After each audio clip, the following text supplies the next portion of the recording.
Welcome back to Palisade Radio. I'm your host, Tom Bodrovics, and joining me today is Mark Yusko, founder, CEO, and CIO of Morgan Creek Capital. How are you today, Mark?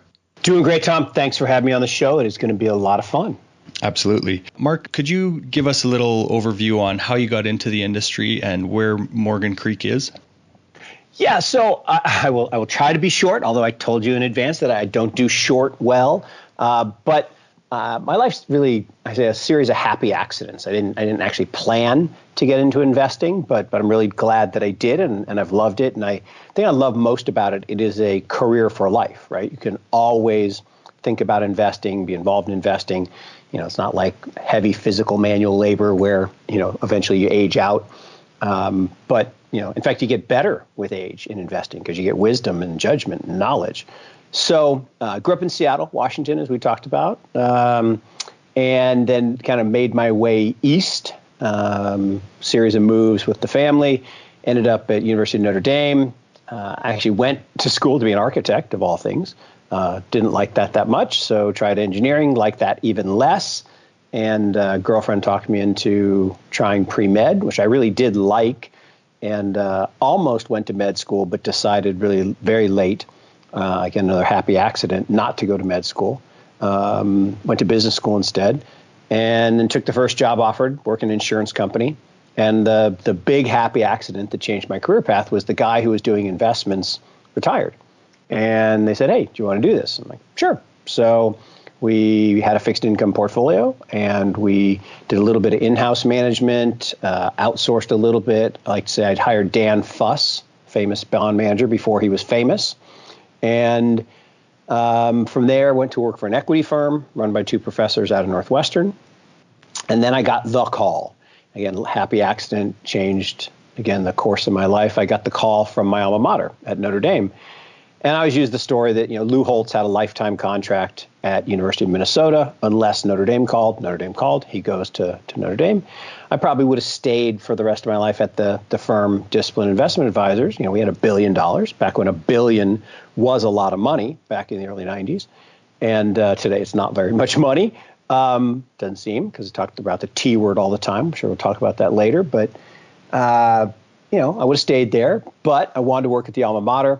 And what I found out was that investing was really not so much about the things I thought it was. It wasn't about picking stocks and bonds. It was really about this idea of the endowment model of investing, which is basically saying that asset allocation is the most important thing, where you invest, stocks versus bonds, currencies or commodities, how you think about allocating globally, international versus domestic, you know, Japan or Europe versus the US or emerging markets, how you think about things like capitalization size and where you are in the cap structure, high yield bonds or senior secured debt. And so it's that asset allocation that really drives the big returns. And also the other thing about the endowment model is it's got a value bias. So you tend to buy things that go on sale. You know, one of the funny things about investing I quip about is that it's the only business I know when things go on sale, everyone runs out of the store. And the cheaper the price gets, the further and faster they run. So every other thing, if somebody goes on sale, everybody runs into the store to buy it, but not in investing. And then the last thing about the endowment model that's really important is it embraces the idea, although I don't like the term, alternative investments. And I don't like the term because I said there's no such thing. In fact, the guy who invented the term was not a marketing genius, Tom. Think about it, right? No one likes alternative stuff, alternative medicine, alternative music, alternative education. They like traditional stuff. So they eschew alternative and they don't have enough exposure. But alternative really isn't alternative in the sense there's only stocks, bonds, currencies, and commodities. And a hedge fund or a private equity fund or a venture capital fund is not alternative, right? A private equity fund, I own common stock, preferred stock, or a convertible bond in a company. In a real estate deal, I either own the equity of the deal, the debt of the deal, or the land, the commodity. Or a hedge fund, I own stocks, I own bonds, I own currencies or commodities. Same thing in a hedge fund, a mutual fund, a separate account, private partnership. So that discipline of integrating those strategies, particularly venture capital, which is all about investing in innovation. And the biggest wealth is always created by investing in something that you believe in before others understand. That's actually my pinned tweet on my Twitter stream. So took that endowment model, left Notre Dame, came down to North Carolina, was a CIO there for 7 years, and then 15 years ago, brought that endowment model to the rest of the world through Morgan Creek. And we help families, institutions, et cetera, practice the endowment model of investing. Mark, one of your recent tweets says the largest bear market rally occurred through the first few months of 1930, then proceeded to crash over the next 18 months. Could you tell us a little bit about where you see we are in that crash right now? Yeah, so look, this is a really important point. I see all this stuff about how this rally off the bottom in April was this big deal, and it's the third fastest rally post World War II, and like, yeah, fine, but you're using the wrong comps, right? To exclude all the data before World War II is just kind of silly. And everyone says, well, this market's just like the global financial crisis. I'm like, well, no, not really. Global financial crisis was all about over-leveraged financial institutions and having to de-lever, and there was a global financial crisis, liquidity crisis, that they trotted out QE, which was invented back in the 1930s, and they think they solved the problem. The problem is you can't solve a debt problem with more debt. All you do is create a bigger problem. So we actually have a bigger problem today than the global financial crisis. So the global financial crisis isn't really a good comp. Then people say, oh, it's just like 2001 and 2002. We had the tech bubble, and then in 2001 we had 9/11 here in the States, and that was a terrorist act, and everyone was afraid to fly and travel, and airlines went down, and hotels went down, and the markets crashed, and then we recovered, and everything was great. Well, kinda. If you remember, the rest of that story is we did recover, and people did get on airplanes again, and we did get back to semi-normal. But here's a stat. It took 7 years from 2001 to 2008 to get back to that same level of revenue at airlines. So it's probably going to take a long time to recover from this one, from the lockdown. But the really important point was what happened in 2002 that people just dismiss is the markets fell 22% after a post 9/11 rally in the first part of 2002, and it's because all these over-levered corporates, Enron, WorldCom, et cetera, started to blow up. And I can make an argument, a really good argument, that this is very similar to that, just in a much larger scale. We have the greatest level of leverage in corporations and individuals in history. Everybody's up to their eyeballs in debt, and that probably ends badly. But the really good comp is actually 1929-30. And what people don't really like to think about is, the 1929 crash was bad, right? Market fell 47% from September through November. We fell 34% in the U.S. this time, not quite 47, but close. Then there was this big rally, this 47% rally from November of 1929 to 30, and it was when Herbert Hoover was out there saying, "Oh, everything's great, and there won't be any depression," and the Treasury Secretary was out saying that everything's going to return to normal and business is great, and betting against America is a really bad idea. And like, wait a minute, that's exactly what Warren Buffett just said this weekend, right? Don't bet against America. This is not betting against America. The problem is America has an addiction problem, and its addiction is to debt. And over-indebtedness eventually, right, either has to be paid back, which they can't do. It has to be restructured, which they don't want to do because then the incumbent politicians get kicked out. It has to be defaulted on. Ooh, can't do that because then you really get kicked out of office. Or you got inflated away. And that's exactly what they ended up doing in the 30s. So what'd they do? They clamped down on trade. So they did the Hawley-Smoot Tariff Act. They clamped down on immigration to try to save American jobs. Wait, that all sounds very familiar. And from April of 1930 till the end of 32, prices fell another 47%. So peak to trough about 84% in decline in the S&P and the Dow back then. And interestingly, gold became the really great store of value, and was such a great store of value that in 1933, the government decided to take it away from everybody. So I do believe that cycles repeat. I believe the 90-year cycle is maybe one of the most important cycles there is. So if you go back 90 years before 1930 and you go to 90 years now, you get these really interesting events. And so here we are. So everyone's all excited about this rally, and I think we're in another bull market. Nope, we're in a bear market, and we're going to have the rest of the bear market. And all bear markets, Tom, have three phases. Bob Farrell, the famous strategist at Merrill Lynch, coined this, and he said, look, every bear market has a sharp drop. Okay, so we had in March. Then they have a reflexive rebound, or things get oversold and there's a rebound. Everybody thinks there's going to be a return to normal. That's what we had in April. And then you have the fundamental down, and that takes 18 to 24 months, and that starts now. And as people realize how bad the damage from this, I will say, idiotic response to the virus threat, and not to diminish the virus, I mean, it's a real thing, but it's not any different than other threats that we've faced, like swine flu or Asian flu or Hong Kong flu. And we never shut down the global economy for any of those. And the damage we've caused from the shutdown is going to have repercussions for a very long time, and I think going to cause huge diminution in corporate profitability. There's going to be a huge number of bankruptcies, a huge number of people out of work. Consumption is going to collapse, and we will have depression-like, I'm not saying depression per se, but depression-like economic activity, and that will eventually lead to depression-like stock prices, which will be much lower than here.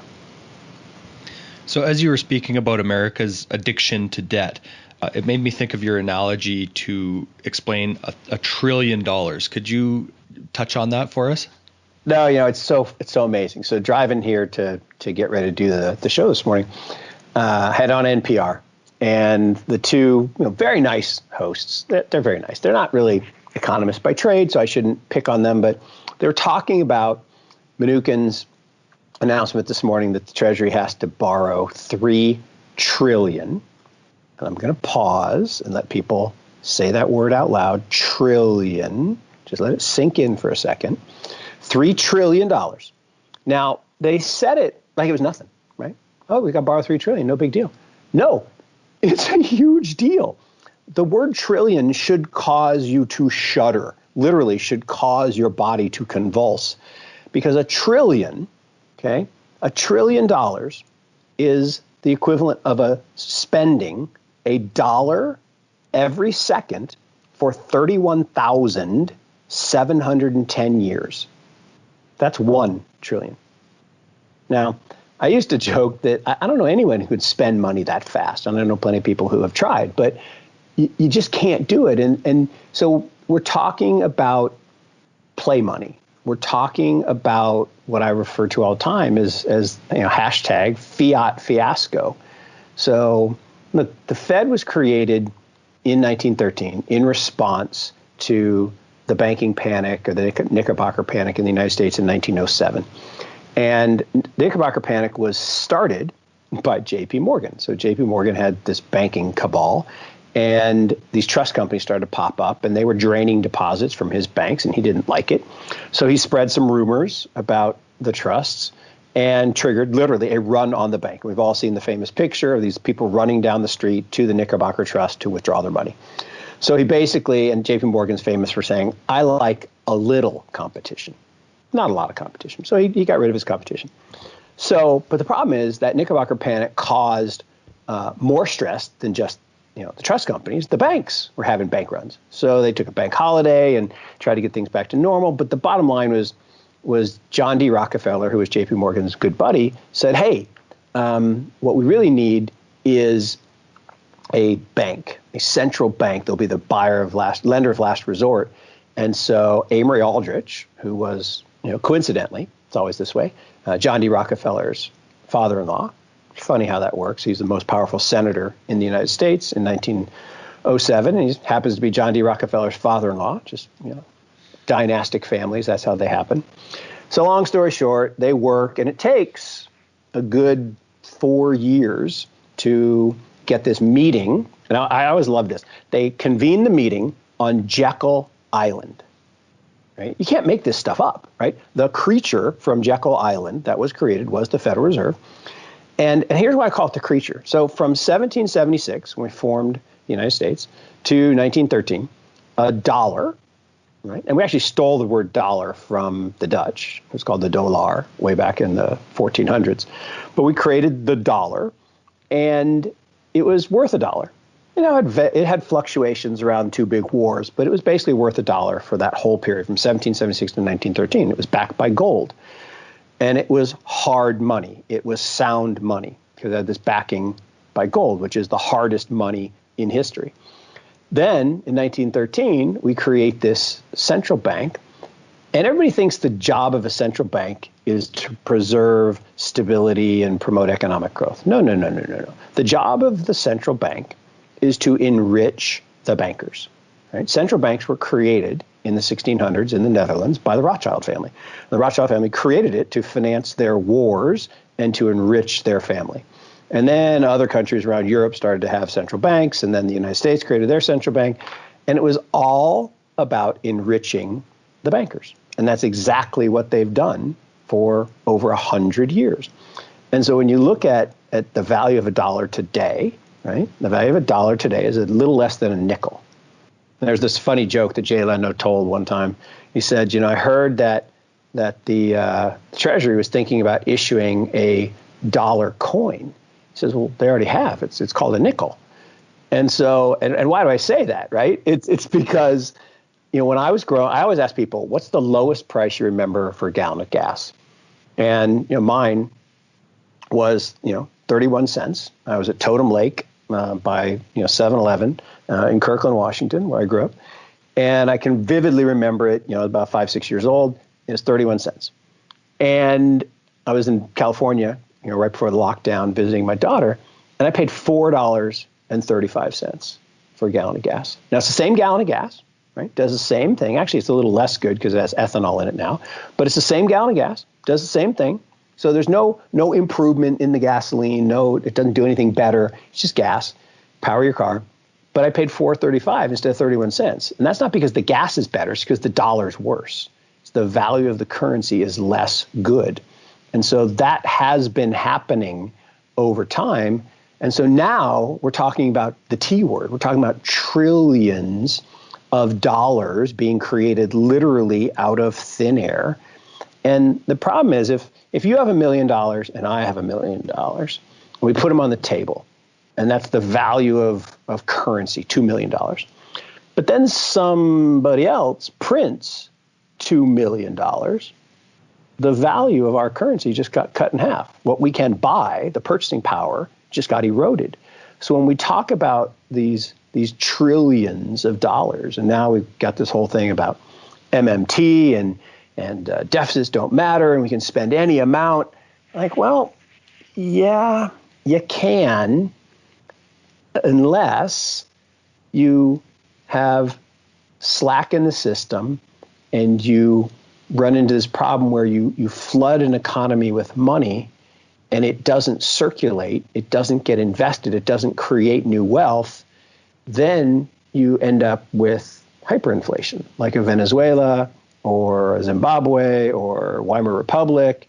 And what I think people are really missing is we just had a government reaction globally, not just in the United States, but globally, to this virus threat that has caused a serious erosion of productive capacity and flex in global economies.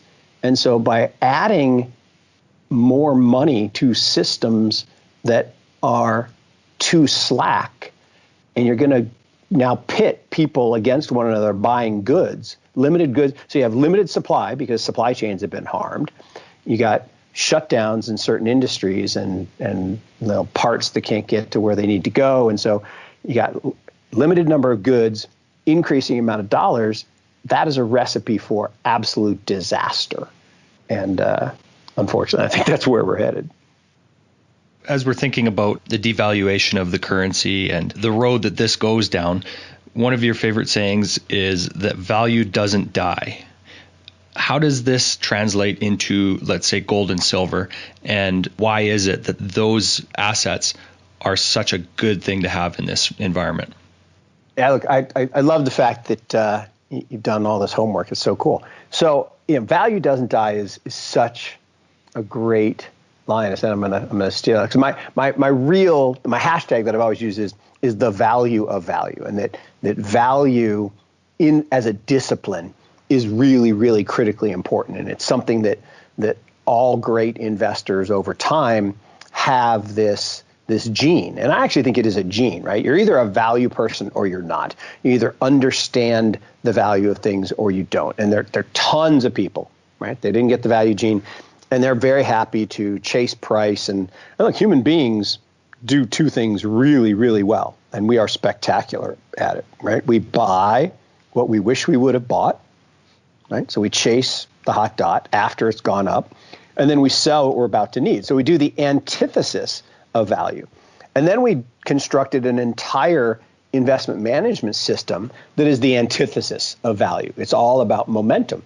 So capitalization weighting, so passive investing, index investing, might be the dumbest investment strategy ever created, because what it does is it chases assets that become overvalued. Now, when things are good, it seems like it's a really good strategy, right? When things are rising and liquidity is plentiful and growth is plentiful, it seems like a really good strategy because you're buying something as it becomes more expensive, as it goes up. But the problem is what it does as an investor is it maximizes your exposure to precisely the wrong asset at precisely the wrong time. So if you go back to 2000 and you had an index fund, you were overweight tech. You go to 2007-8, you were overweight financials. Today, again, you're overweight tech. And so what happens is when the crash eventually comes, because eventually gravity does matter. I've written a lot of papers about this, that I'm a big, Sir Isaac Newton fan, that, you can't defeat gravity. And actually Roger Babson, the guy who called the crash in 29, although he called it in 27, he was wrong. Called it in 28, he was wrong. Called it in 29, and no one would believe him because he said, oh, you were wrong the last 2 years. Well, being wrong in the past doesn't make you wrong currently. And if you ignore people who are really, and Roger Babson was a brilliant guy, but the funny thing about Roger is he spent the rest of his life after becoming famous for calling the crash, trying to disprove Sir Isaac Newton, trying to create an anti-gravity machine, which you obviously can't do. So gravity always wins. And ultimately, stocks fall back to value. So the reason value never dies is, I'm an old guy. I got white hair. I got older kids. I even have a granddaughter. And I've been around a lot of cycles. And what's interesting is in every cycle, you always hear value's dead. Momentum is the king, and passive is the king, and you should own the top five. And so in 2000, they said you should only own the Fab Four: Microsoft, Intel, Cisco, and Qualcomm. Now, here's the crazy thing. Everyone said, can't miss with those four stocks over the next 10 years. They're the best performers in the past 10 years. They'll be the best performers in the next 10 years. The problem is, over the next 20 years, you've lost money. You bought those four stocks, you're down. Microsoft's the only one that's actually above water. So today we're talking about, FANG or FAMGA or FANGman or whichever 4, 5, 6, 7 you want to talk about. Facebook, Apple, Amazon, Netflix, Google, whatever. I have a new FANG that I like to talk about. It's the gold FANG, Franco-Nevada, Anglo-Ashanti, AU. God, I'm going to forget all their names, but it's FAAA, 3 A's, NG, Newmont, and gold. I'm forgetting the 3 A's in the middle. But instead of FANG with 1 A or FANG with 2 A's, I got FANG with 3 A's. That's going to be better going forward. And so you think about what happens to assets is they move away from fair value. And that's what happens is people get all excited about an asset, whether it's art, collectible cars, land, oil, anything. Human beings will push that price away from fair value, and it will keep going until it stops. right? That's the way trends go.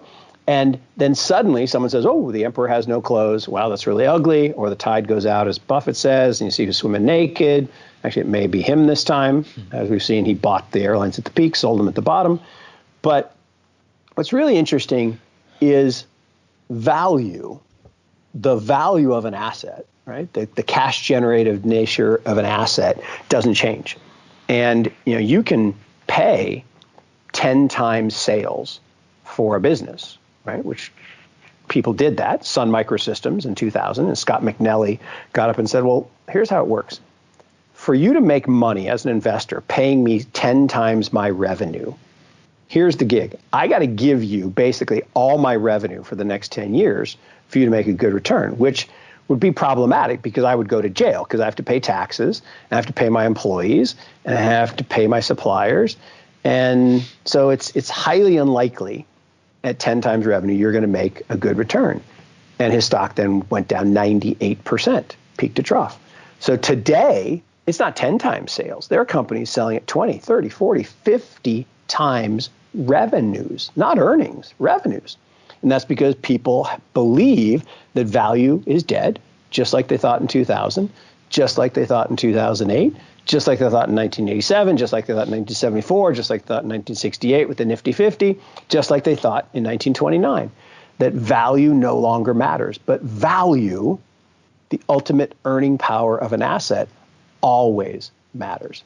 And it may not matter every day, and it may go through periods of time like we just experienced where you rip your hair out of your head saying, I don't understand how people can buy, Hormel Foods, spam, right? I mean, this company has negative top line growth because who would actually eat spam unless you live in Hawaii? I don't understand it, but someone does. They have negative top line growth. They're like Campbell Soup or other old school companies, no top line growth. Yet because of this stupid invention called low vol ETFs that buy stocks based on the volatility of the stock price, which I really do think is the dumbest strategy ever created. Because why would you do anything based on the price? You should do things based on the value of the business, based on the cash flows of the business. So these low vol ETFs have to buy these stocks because everybody thinks they're low volatility. And the more people that buy it, the lower the volatility, which means you have to buy more, which pushes the volatility down, which means you have to buy more. It's called a virtuous reflexive cycle. But when that turns vicious, and it will, those things go down a lot. And so here we are. No one believes that value matters anymore. Everyone believes in this new paradigm. And there's the great bubble chart, and I tweet it all the time. And it shows, greed and then ebullience and then the new paradigm. And then you have the first correction. And then you have the return to normal. And everybody says, oh, it's fine. We're going back to new highs. And that's where Irving Fisher famously said, the stock market has reached a permanently high plateau and we're going back to the old highs. Well, nope. Then you get fear and capitulation and you get the great wipeout. And I just think at the end of the day, understanding the value of assets, right? What's the value of the cash flows of an oil well? What's the value of a home that you're trying to rent? What's the value of a stock, and what benefit does it provide to shareholders? Ultimately, that matters. But there's so many people that want to play this. Really, it's a casino game, right? If you buy something just because the price is moving, you don't understand the business, but you understand the price is moving, and you're trying to sell it to someone else at a higher price, that's just a Ponzi scheme or a gambling game, right? It's not investing, it's speculating. So as you were mentioning your new FANG picks, do you believe those are overvalued or those are your new picks going forward? Oh, I think they're wildly undervalued. I think gold is wildly undervalued, and it's because we're destroying the value of fiat currencies. We've talked in the pre-show about the big three, right? Each big Western country has taken their turn in the penalty box. To use a hockey analogy, so I'm talking to someone in Canada. They've taken their turn in the penalty box, and it's funny. The big three are like the Hanson brothers, right? They're big thug, players. They're not really skilled hockey players, but they're useful on a team. And the big three basically know that they're screwed, right? They know they could never pay their debt back, Japan, Europe, and the US. And so all they can do is devalue the currency. So each 18 months or so, they take their turn in being the lead in the race to the bottom. So the yen will do it for a while, then the euro will do it for a while, then the dollar will do it for a while, then the yen will do it for a while. And so this race to the bottom is all about literally physically destroying the value of your currency so that you can inflate away your debt burden. And if you have to pay debt back in less valuable dollars, you win. At least as a government, you win. As a society, you lose. But as a government, which is the only thing people in the government care about, I would say, we've lost this whole thing. There's no left, there's no right, there's no Democrats, there's no Republicans, there's no liberals, no conservatives. There's in and out, and that's it. And when you're out, you do or say whatever it takes to get in. And when you're in, you do or say whatever it takes to stay in. I mean, think about this. In the U.S., Ronald Reagan is literally turning over in his grave. The Tea Party people have to be literally scratching their eyes out to think that the U.S. will incur the greatest debt and deficits in the history of our nation under a Republican president, because he's not really a Republican, and Congress, a Senate. So just unfathomable to think about that. So where's the conservatism? So we have this challenge that the big three are racing to devalue their currency. And what that does is it further increases the value of scarce assets, whatever they are.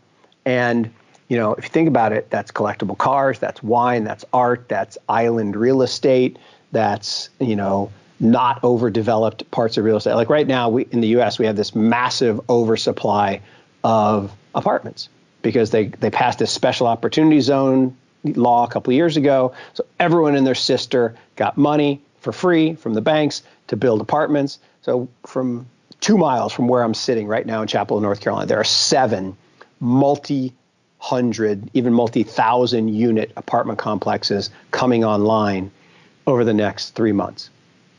Going to be massive turmoil from oversupply of real estate, massive turmoil. Just terrible decision. But that's what free money does, is it makes people misallocate capital. So that misallocation of capital goes all the way back to what we were talking about earlier. 1933, the U.S. government says you can no longer own gold as a citizen. So it's illegal to own gold, and people still did, but it was illegal to own gold up until 1971. They made it legal again, but then they took us off the gold standard. So Nixon, we call the current president Fat Nixon, and so we had Skinny Nixon back then, and he put us on this road to the fiat fiasco. And again, if you look at the charts, the devaluation of the dollar was pretty insignificant from 1913 to 1971. It was still there, but it wasn't that great. And devaluation of currency through inflation is simply stealing money from the poor to give to the rich. It's called one percentilism or kleptocracy. And so if you look at income inequality, it was the second highest in 1929. It declined through 1968 when JFK was around. And then it has increased to the highest levels in history since 1971, since we went off the gold standard. And that's because gold, this is a long answer, I told you I don't do short well, but gold is sound money. And for 5,000 years, 1 ounce of gold has bought a fine man's suit. From Cleopatra's time to medieval times to today, go to Savile Row, get a fine man's suit, about $1,600, that's an ounce of gold. Now, gold is money. Even have a hashtag for that. Hashtag gold is money. Everything else is credit, other than Bitcoin, which is digital gold, which I love. But gold and the gold miners, so the gold miners should trade at a relative level to gold because they produce the gold and then they sell the gold and they should earn a spread. Now, the thing about gold miners is they lost their natural buyer. So it's a small asset class. There's not a lot of capital. So the institutions kind of shied away. The big sovereign wealth fund shied away. And so prices fell. The other problem they had is during crises like March, when you're over leveraged in your trading account, you have high margin, you're over leveraged, and you've been speculating on the FANG stocks, Facebook, Amazon, Netflix, Google, and then you get a margin call. You don't get to sell what you want to sell. You sell what you have to sell. And so people sold gold, they sold gold stocks, they sold Bitcoin, they sold everything they were forced to sell. And those prices collapsed because there are no natural buyers. So now we got the situation where the gold miners are super cheap, 2-3 standard deviations cheap, not just to their own history, but to the relative ratio of gold to gold miners, so to the metal to the miners. And then on top of it, you have this massive devaluation of the currency, the fiat currency, which is going to make gold even more valuable, which means the miners are going to be even more valuable. So that new FANG, that Franco-Nevada, Anglo-Ashanti, the other two A's that I'm forgetting, Newmont and Barrick Gold, that new FANG, I just think is one of the best things you can buy here. Excellent, Mark. Real quick, in doing the research for this interview, it struck me how much you think about investor psychology. I'd like you to explain just a little bit about how you examine your cognitive biases in your own thinking. Such a great point. We spend another hour talking about this, but we won't. Look, bias is something that's so important and so misunderstood, and most of us don't want to think about it because we think we're perfect, right? We have a very high opinion of ourselves, good self-esteem, but we all have biases, right? We all have beliefs, unfortunately, that we were given that we didn't actually earn. And what I mean by earn is we actually didn't sit down and say, okay, here's all the facts, here's all the data. I'm going to look at all the data dispassionately, and then I'm going to form a belief. In fact, there's a great book written about this. And in fact, the way people create beliefs is just the opposite, right? They're given their beliefs by their family, their friends, their media, and then they hear data, and whatever data supports their belief, they gather, and any data that is against their belief, they reject.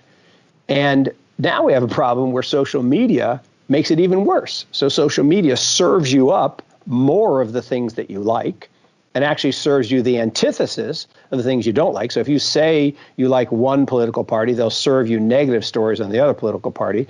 If you say you like, high-fat food, they'll serve you, negative stories on low-fat food. And everything creates this echo chamber in which we live. But there's 40 or so of these cognitive biases, and they, everyone's got different iterations that affect them more than others, but there's so many challenges to actually thinking in a clear manner, and particularly when it comes to investing, to have the ability to think about an investment dispassionately is pretty much impossible, right? We all have the things that we like. We have the things that we've been successful at. We have the places where we think we're an expert. And then, of course, we all think we're experts in everything just because we were expert in one thing. One of the things that drives me crazy is, we've all met them, right? Every doctor, dentist, or lawyer, is a very strong, competent professional, thinks they're also a great investor. Well, but why would you think you're a great investor, right? If you don't spend the time actually trying to be an investor, because being an investor is not just, being a little bit knowledgeable or actually investing. There's actually a process. There's a discipline. There's this idea of being able to calculate value and being able to understand the interrelationships between different investment markets. And just like if I think of myself as a professional investor, I probably wouldn't do surgery on myself because I think someone else has studied surgery more than me. But and I certainly wouldn't give myself a haircut, although I guess in the lockdown people have tried to do that or had to do that. Yet people try to invest for themselves all the time, despite they have these cognitive biases that are impacting the decisions they make. And just little ones like trading is a great example. So trading is very dangerous in the sense that most people, when they try to trade, are wrong about 60% of the time, meaning they're only right about 40% of the time. Now, you can actually overcome that problem because you don't have to be right more than 50% of the time. You just have to not lose a lot of money when you're wrong, and you have to make a lot of money when you're right. That's what Druckenmiller, which he took it from Soros, says. Now, the very best of the very best investors actually are only right about 57, 58% of the time, but they are diligent about not doubling down on losers, and they're diligent about pressing their winners. So they let their winners run, and they pull their weeds. In fact, Peter Lynch said that most people do the opposite, right? They water their weeds. They say, I'm right, the market's wrong. And they keep doubling down on their losers, and they pull their flowers because it's up 10%. I don't want to lose that gain. Well, you should do the opposite, right? You should put more money in the thing that's working and take the money out of the thing that's not working.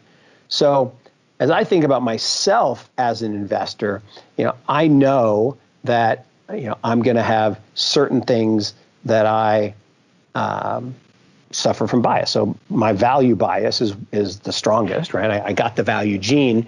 And so I'm horrible when it comes to thinking about growth and momentum. And when I see a stock that gets quote unquote overvalued relative to its cash flows, Amazon's a great example, right? I've thought Amazon was overvalued since $1,000. Now, I still believe it is overvalued, but it is a good company. It's actually a great company. I just don't understand why it trades at such a crazy valuation relative to its cash generation power. But I've been wrong, right? It's done perfectly fine. On the other hand, I find myself gravitating toward innovative strategies, new companies. So like Amazon, when it was new, we made a bunch of money. Or Microsoft, when it was new. I grew up in Seattle. I was joking, half my friends don't work anymore. I wasn't smart enough to go to work for Microsoft, but have made money owning that stock back in the 90s. So I am prone to invest in innovation and be early. So we're early investors in Google. We're early investors in Alibaba and Facebook. But I'm not good at riding the trend once it gets to the level of overvaluation. So that's just something that I have to be aware of. I tend to be early, euphemism for wrong, when it comes to value, right? As I look at things from value, and one of the things that happens in the markets that just because it's cheap doesn't mean it can't become cheaper. And invariably, often things do. Gold's a great example of that. Gold peaked in 2011 and has been in this downtrend up until the past year.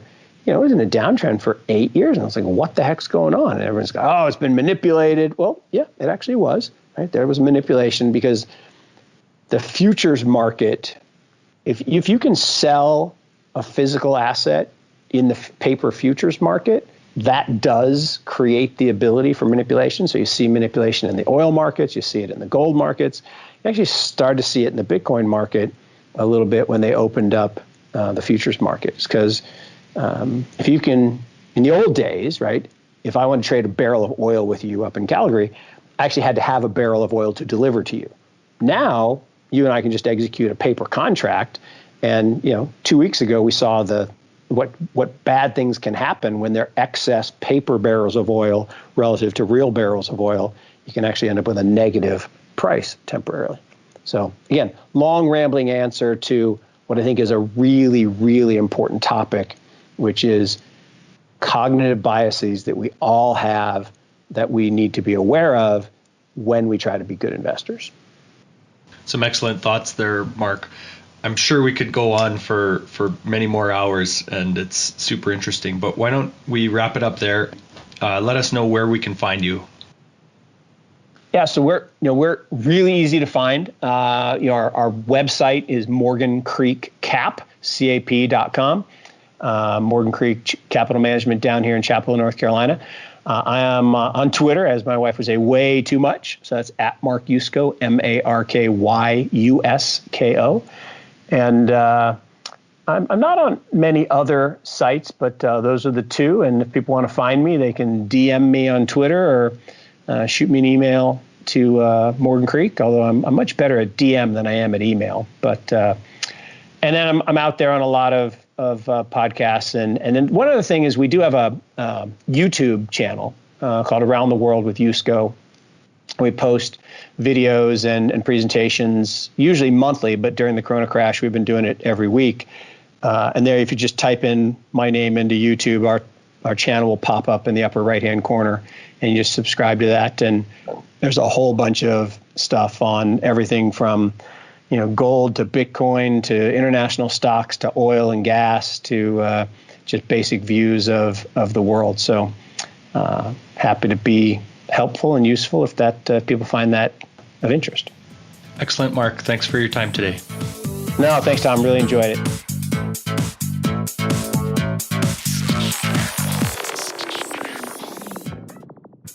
Think you understand the junior mining sector, and you think that the participants in the mining sector, junior mining sector, are good people and kind people, hit the bid. How violent that term could be, it actually could be quite violent. It could be a rip your face off uranium rally. And the world is always going to need raw materials. It's going to need copper and gold and nickel and so forth. Totally destabilized. Hey, Troll, did you hear what's going on in Yemen?